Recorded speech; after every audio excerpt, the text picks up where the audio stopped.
At the edge of Central Park in Manhattan, there's a bronze statue of a doctor named James Marion Sims, whose brilliant achievement carried the fame of American surgery throughout the entire world. He's the guy who created the vaginal speculum, an instrument gynecologists use for examination. He pioneered the surgical repair for fistula, a complication from childbirth, and became known as the father of modern gynecology. But that brilliant achievement was the result of a series of excruciating experimental surgeries that he conducted on enslaved women.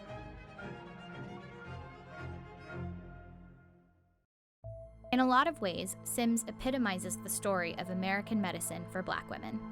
It's a system that's failing them to this day. From infant mortality to life expectancy, the racial disparities in healthcare are staggering. The gulf between Black and white might be widest when we look at maternal mortality, with Black women 3 to 4 times more likely to die in connection with pregnancy or birth than white women. And that divide can be traced back to doctors like Sims, who contributed to a long, largely overlooked history of institutional racism in medicine.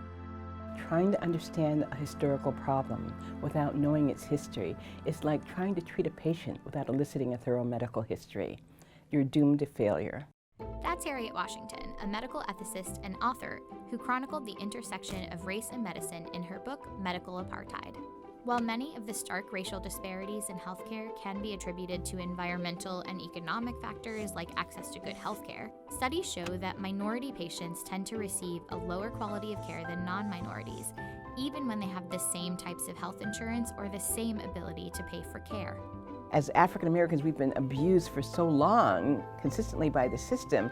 Why should we trust it? Why should we go to it when ill?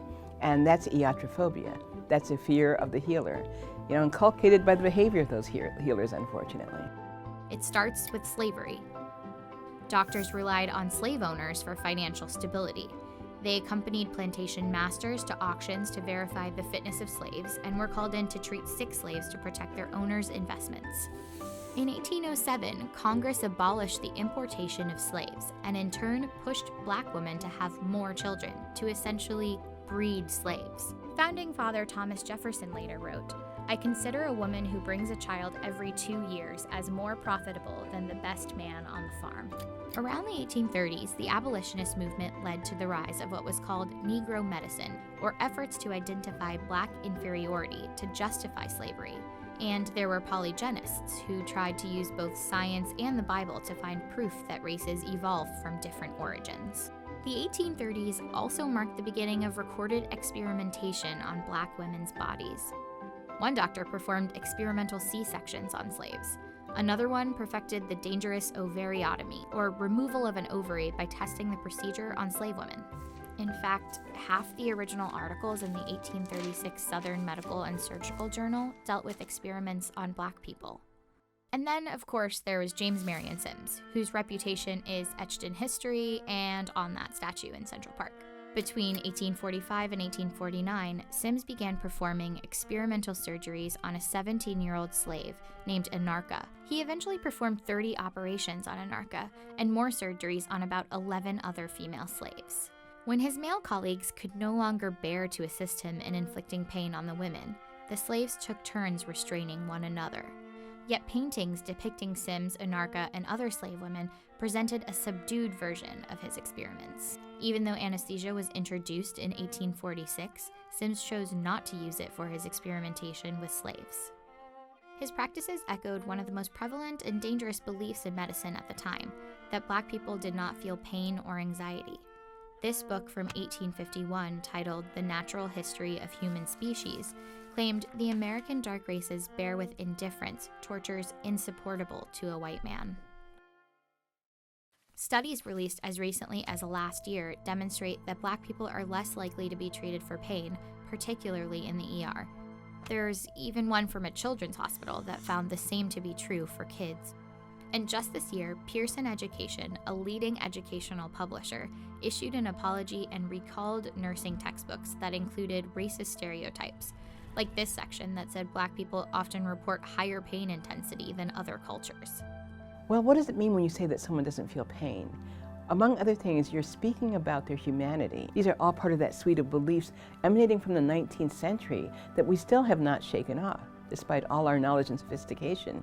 They're deeply ingrained. Doctors like Sims might fit the Dr. Frankenstein stereotype, but they weren't outliers. Historically, Southern doctors who used black bodies for troubling experiments were the norm.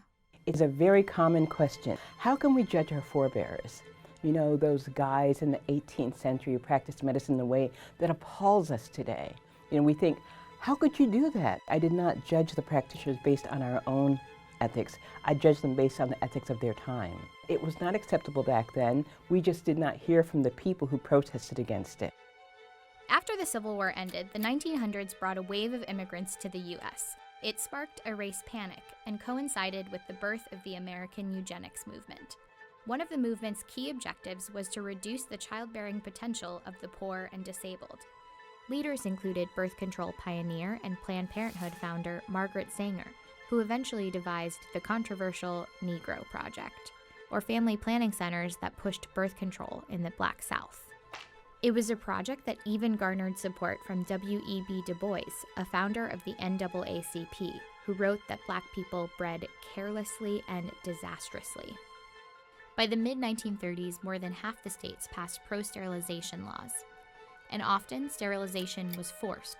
In 1961, future civil rights leader Fannie Lou Hamer went to the hospital to have a tumor removed, but was subjected to a hysterectomy without consent. The procedure, which rendered women infertile without their knowledge, was so common in the South that Hamer is said to have dubbed it the Mississippi appendectomy. African American babies were no longer economically valuable. And African Americans themselves had gone from being a resource to a nuisance. In June of 1973, the SPLC uncovered 100 to 150,000 cases of women who had been sterilized with federal funds in Alabama. Half the women were Black. In recent decades, women of color continue to be exposed to dubious reproductive health programs. In December 1990, the FDA approved a contraceptive called Norplant, and it was selectively marketed to Black teenagers in Baltimore schools. You know, one of the current birth control methods now in the United States is Norplant. Norplant fans like David Duke, the former KKK Grand Wizard, even introduced legislation to give women on welfare an annual reward of $100 if they agreed to get Norplant. And it's time we start to encourage welfare mothers to be responsible. That bill never passed, but the implant ignited a debate on whether long-term contraception, like Norplant that lasted 5 years, could be used as a form of social engineering when pushed to specific communities. Today, as we continue to lose Black mothers at alarming rates, a deeper look at the past may be a good step towards creating a more equitable healthcare system. Hi guys, thanks for watching. Of course, there's a lot more to the history of how the US medical system has mistreated people of color than we could fit in the video. Everything from the Tuskegee experiments to Jim Crow laws segregating hospitals.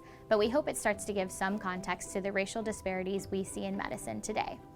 ProPublica has been reporting on the disparities in maternal mortality in the US and how it's the most dangerous industrialized country in which to give birth. Check out that feature piece in the link below. And we're seeking your help in understanding the problem. So if you nearly died during pregnancy or you know someone who died due to childbirth-related complications, then check out that link in the description. Thanks again.